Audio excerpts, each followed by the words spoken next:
asalaamaaleykum yéen mbokk internet yi nga xamante ni yéen a baaxoo di suivre seen chaîne Laayoune SN tey nag ñuy dikk ak yéen ci xibaar bu yees ñeel kii di Ousmane Sonko moom le maire de Ziguinchor dafay tàmbali lii di programme am bii di Burok le 11 mai bii ñu jëm moom la xamle na ni loolu day daal di am ñaari pàcc bi ci jiitu rek daal di ñeel lii di état des lieux bu mairie de Ziguinchor maanaam saytu ak càmbar lépp loo xamante ni ki ko jiitu woon di Abdoulaye Baldé jotoon na ko faa def ak ay collaborateur am bu weesoo loolu nag moom Ousmane Sonko dafay daal di jublu rek ci li nga xamante ni mooy programme bii di Burok daal di koy dérouler waaye it balaa mu ko def dina ci échanger ak ñii di population yi ngir gën leen xamal moom fi mu bëgg teg tànkam ak fi nga xamante ni bëgg na faa yóbbu Ziguinchor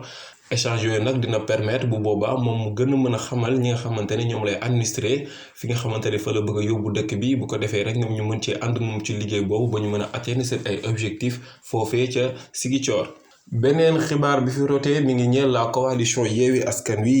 Wi nag daal dinay déposé li nga xamante ne mooy caution waaye it déposé na ay fiches de parrainage am lii nag ki ko xamle moo di seen mandataire di Déthié Fall moom nag xamle na ni daal ñoom pare nañu joxe nañ seen lépp ba sax tey jii daal nañ def tirage ba Yewwi Askan Wi moo nekk 7e position bañ defee tirage au sort ba noppi waaye it yemu ca moom Déthié Fall xamle na ni daal na coalition bi yëpp mobilisé na Sénégalais yëpp mobilisé wu ñu waajal li nga xamante ne mooy élection législative yi ngir am victoire bu rëy le 31 juillet prochain foofee ca assemblée nationale. ñuy fàttali ne rek lu tollook 26 coalition wala boog parti politique ak mouvement daal dinañuy déposé ñoom i seen ay parrainage foofee mu des nag léegi wàllum segg bi maanaam ñi tànn ñi nga xamante ne ñooy bokk ci élection yi ak ñi nga xamante ne waruñu cee bokk. li wóor ba wóor rek mooy dinañ ci am lu leer balaa yàgg dara.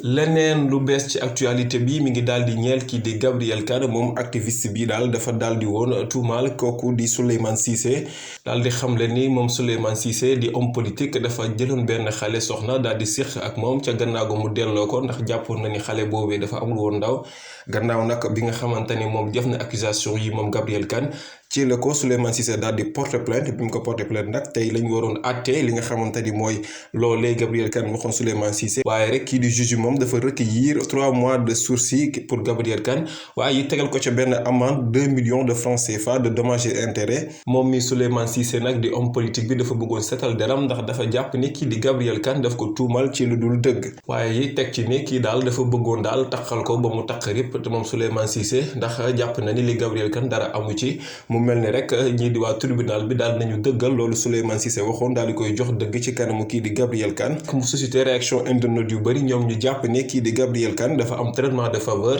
contrairement ak ki nga xamante ni moo di Cheikh Omar Diagne ak Gas El Salvador di activiste bi ñu jàpp ci fan yi ci coowal Mansour Faye bi lu ci mënti am rek moom activiste bii de Gabrielle Kane daal di nañ koy dóor sursis waaye it teg nañ ko amandu 2 millions de francs CFA.